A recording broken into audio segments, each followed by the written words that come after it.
This may be the most important session of our series, Mind Siege, the Battle for Truth in the New Millennium. Welcome, everyone. I'm Tim LaHaye. And I'm David Noebel. We hope that after studying the first 5 sessions, you're saying to yourself, enough is enough. I'm ready to get in the ballgame. Every single one of you can effectively partner with God and with your fellow believers to oppose the dangerous agenda of secular humanism. Christianity and Christians have a lot to say about the great ideas that inform the mind and move the heart. We must not stay silent when we step outside the 4 walls of our churches. To do so is not in line with biblical or historical Christianity. Remember, what humanists call rights, the church consistently calls wrongs. Therefore, if we fail to get involved politically on moral issues, humanists will pollute our land.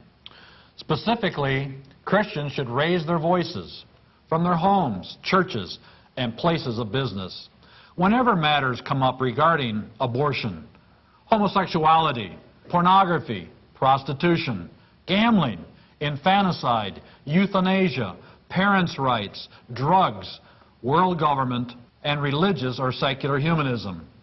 If pro-moral Americans would consistently speak out and vote on these issues, there's no doubt that we could return our nation to moral self-respect and decency. So, what specifically do we mean when we say speak out, stand up, and take action?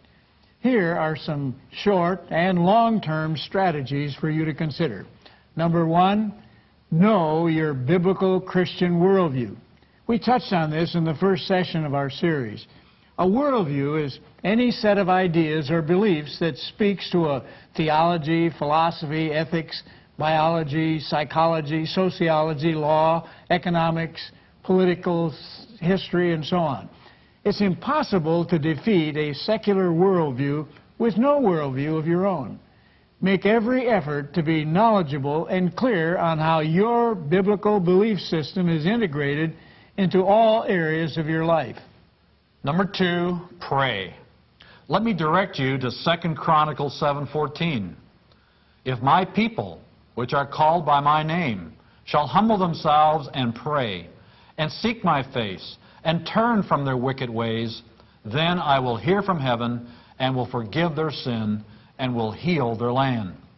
Although you've probably prayed for America many times, we'd like to encourage you to specifically go before the Lord on behalf of the 16 people that you elect to office. This is not as overwhelming as it may sound. You only elect 5 people nationally, 5 in your state, 6 locally. Your taxes pay their salaries, and their decision-making will affect your children's lives. So pray for them. Number 3, share your faith. About half of this nation's 80 million evangelicals share their faith once a week. 5 million do so once or more daily. If the rest of the evangelicals would do the same, we could easily solve the moral problems of our age by sheer numbers of converts. The new millennium provides an unprecedented opportunity for Christians to share their belief in Christ. Humanism has brought about so much moral anarchy that people are looking for something real to believe in. In Christ, we have the answer. Let's not keep him to ourselves. Number 4, protect your children. According to Charles Colson, the naturalistic view of life pervades every area of Western culture, but nowhere with greater effect than among young people. Be diligent to keep your children involved in church activities, Bible studies, Christian youth events, biblically based summer camps, and family devotions. In this cosmic struggle, you must not lose your children to the forces of darkness. Number 5, read, read, read. This is a biblical instruction. According to 2 Timothy 2:15, you must study to show yourself approved unto God, a workman that needeth not to be ashamed, rightly dividing the word of truth. According to author George Barna, almost half of all adults do not read even one book during a typical year. We're challenging each of you to turn off the TV for a few hours every day and begin reading some of the selections listed in your workbook. You can rest assured that the information you receive by way of television will be slanted toward humanism. Number 6, help in the campaign of pro-moral candidates. Volunteer workers are the most significant factor in winning elections on all levels, and that's often where Christians are the weakest. We must realize that a few weeks of work on behalf of the right candidate could save hours and years of future turmoil. Another point we'd like to make is that Christians seriously err when they insist that a candidate be a committed Christian before he's worthy of their support. We need elected officials who are sincerely committed to moral principles with the character to stand up for them. And here's an additional word of caution. Ignore what the candidates say and carefully examine what they do. Remember, a professional politician will say anything to get elected. His voting record speaks more loudly than his rhetoric. Again, our only hope is that the silent, pro-moral majority will become militant about their morality and elect leaders of conviction and character to public office. If we're diligent in exercising our right to vote, we could see a rebirth of moral and spiritual sanity. Number 7, consider running for public office yourself. Now, certainly God doesn't want 80 million of us running for public office, but He could use about 200,000. Don't shy away from the possibility. You should start by identifying your moral convictions. After that, evaluate the office, the need, your speaking ability, and the group of friends who would be willing to help you. Start with small offices, like the school board, and work your way up. It's definitely something to pray about. Number 8, join pro-moral organizations. As we showed you in the previous study session, humanists are active in a myriad of organizations that further their causes and convictions. We must do the same. Please consider becoming active in a local, state, or national pro-moral organization. Remember, the entire moral tone of the new millennium will be determined either by the feminist, humanist, homosexuals, and liberals, or by the pro-moral, pro-American Christians. The choice is yours, and the outcome is up to you. Number 9, speak out and write vigorously on moral issues. Here's what we've discovered about Christians' political actions during the past year. Only 9% sent a letter to a company protesting their ethics. Only 41% contacted a public official to express their opinion. And only 37% attended a community meeting on local issues.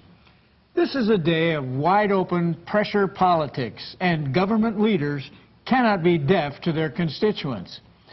Unfortunately, the high-pressure tactics of the humanists have given our leaders the impression that they speak for the majority, when just the opposite is usually true.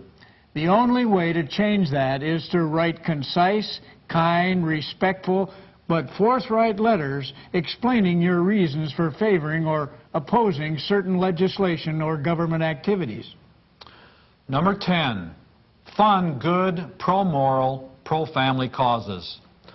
Another way to say this is, put your money where your heart is. It takes an enormous amount of money to fight amoral, government-backed, foundation-sponsored programs and legislation. Please consider giving whatever you can afford to support pro-moral groups like Concerned Women for America, Eagle Forum, Prison Fellowship, Focus on the Family, Family Research Council, even Summit Ministries. Certainly there are many others. Give where you believe the Lord is directing you. Hopefully, these 10 suggestions have given you a concrete and clear path to take as you seek to be about the Father's business.